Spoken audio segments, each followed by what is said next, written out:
Olá, meu nome é Vinícius Brian Rodrigues de Moraes e vim realizar a apresentação do trabalho de conclusão de curso, que é um sistema para desenvolvimento de projetos de rede FTTH.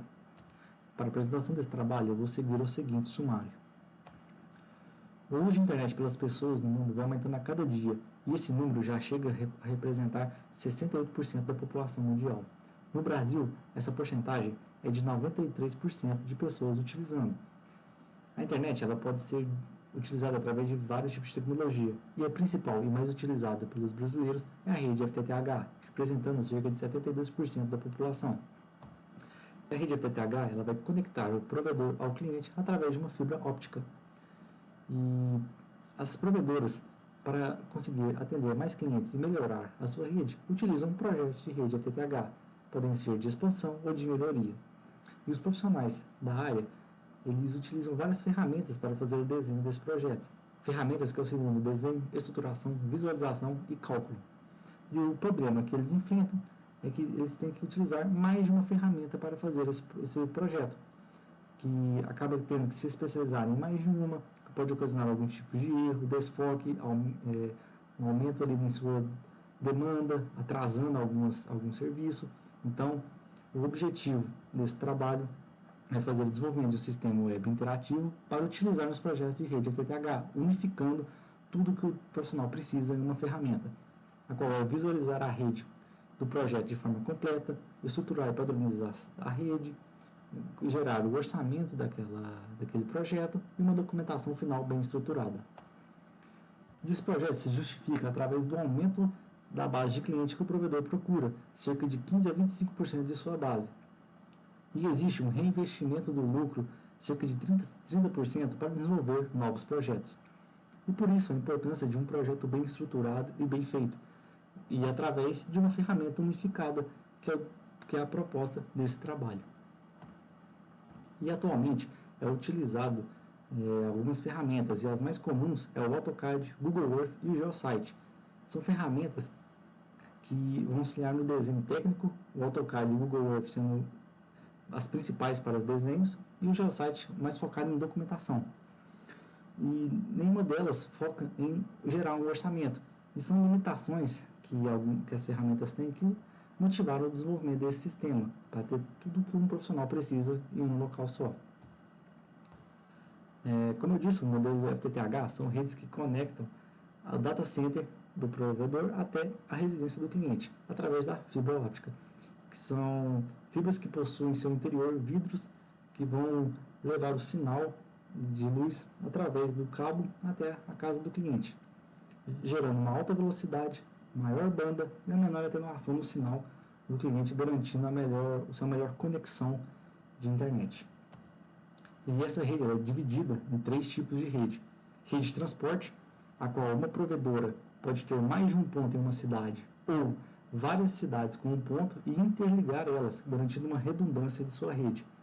Rede de acesso é a rede intermediária que vai ligar o data center até uma caixa de emenda óptica, a qual são realizadas fusões e divisões da luz, e até uma caixa de terminação óptica, a qual o cliente é conectado, a qual é a rede de terminação, que conecta o cliente à caixa de terminação óptica. E essa rede ela é composta por vários componentes, sendo componentes ativos ou passivos. Os ativos são os que ficam concentrados dentro do data center ou na casa do cliente e o que precisam de rede elétrica para funcionar. Já os componentes passivos são componentes que não precisam dessa rede elétrica para funcionar, como por exemplo usam a luz que vem das fibras para o seu funcionamento. São então que ficam entre o data center e a casa do cliente, como caixas, os cabos. E para fixar esses materiais e para fixar esses componentes e realizar a distribuição, é utilizado materiais de ancoragem e fusão. Materiais de ancoragem servem para fixar esses componentes em postes, em caixas de subsolo, em hotéis, e a fusão representa a divisão do sinal que vem de uma fibra, podendo ser fusão de um cabo em outro, uma fibra em outra, uma fibra em um splitter. E esses materiais são essenciais para realizar os cálculos de um projeto.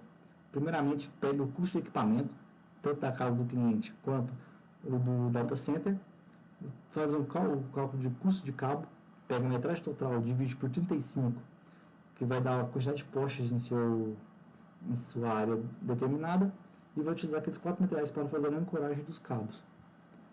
Para colocar uma CTL em poste, se utilizam esses materiais. Para colocar uma cell ou reserva, se utilizam 2 tipos. A cell pode ficar entre 2 postes, no vão entre 2 postes, ou fixado num poste. Depende da provedora, ou se o poste está limpo para colocar um suporte lá e utilizar aqueles 3 últimos materiais. Também tem o custo de infraestrutura, caso necessite uma instalação de algum poste, custo de mão de obra, é o custo do técnico ir lá, lançar os cabos, colocar as caixas, fazer as fusões. Temos o cálculo de perda de potência, que o sinal sai da provedora, do data center, através de uma OLT. E essa OLT lança um sinal através de 5 a mais 7, mais 5 a mais 3 a mais 7.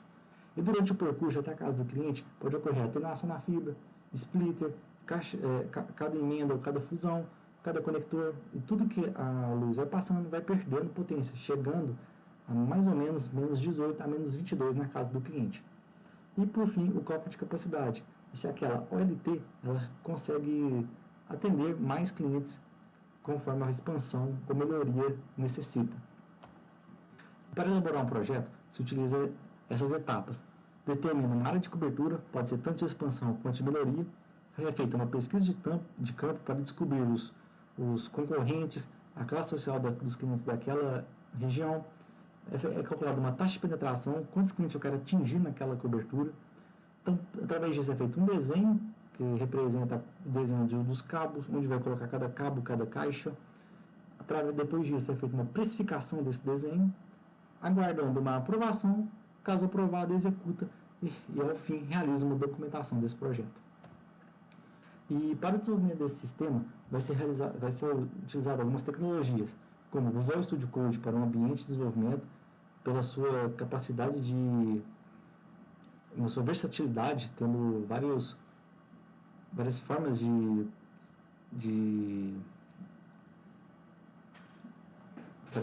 de utilizar o código no navegador, várias tecnologias embutidas nela, utilizar o HTML para a linguagem de marcação, utilizar o CSS com uma linguagem de estilização e o JavaScript como uma linguagem de programação e interligar tudo isso de dar vida ao sistema. Utilizar o Google Maps API para ter um mapa interativo, o Firebase para ter o host e um banco de dados para a documentação e o GitHub para fazer o compartilhamento do projeto. E para o desenvolvimento foi definido alguns objetivos do projeto.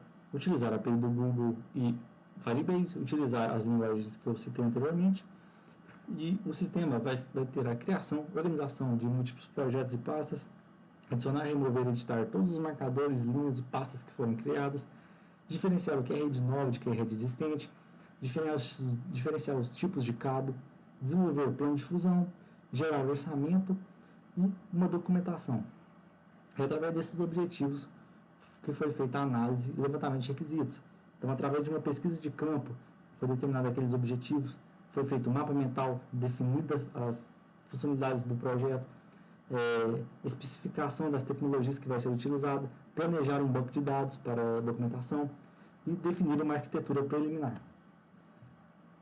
E vai ser feita também uma parte de design, com a modelagem de dados, uma interface do usuário para ele ter a conexão, uma estruturação através de diretórios e modularização, a qual é divisão do projeto em vários módulos, como o módulo de mapas, projetos e pastas, componentes da rede, plano de fusão, lista de material e a persistência de dados. E todos esses módulos, todos com interações, para assim ter um sistema final.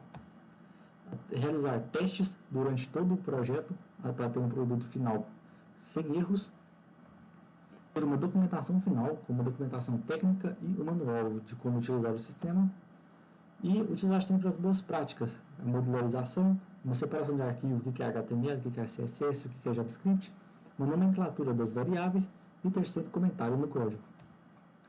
Parcialmente já foi desenvolvida uma parte do projeto, como estrutura inicial e realização da integração com o Google Maps API. Nessa imagem dá para ver como o sistema está ficando, com o mapa já interativo, um menu superior com alguns botões para adicionar projetos, pastas, cabos e os marcadores, além da lista de material, e uma barra lateral, onde ali vão ficar os projetos, pastas, tudo que for criado vai ficar no canto esquerdo. Os resultados esperados com esse projeto é ter uma contribuição e benefício bem eficiente para os profissionais da área. Vai garantir uma agilidade, precisão, visualização e padronização de sua rede, tendo maior acessibilidade e uma redução do custo do projeto.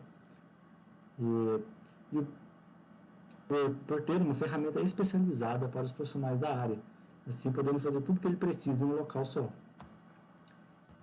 E as considerações finais é que esse trabalho ele vai buscar ter uma representação muito significativa para esses profissionais, para sempre buscarem melhorarem, sempre buscar formas de se evoluírem em seu trabalho.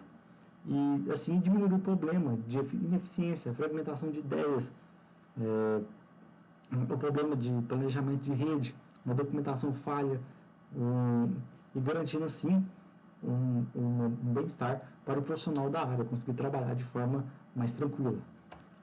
E foi feito um cronograma das atividades que estão sendo desenvolvidas e que vão ser desenvolvidas futuramente, dividido em 8 etapas.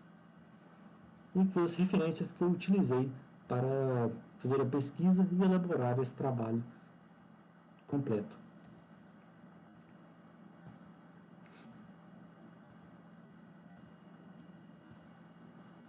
E por fim, quero agradecer o tempo e já deixo aqui meus agradecimentos. Muito obrigado.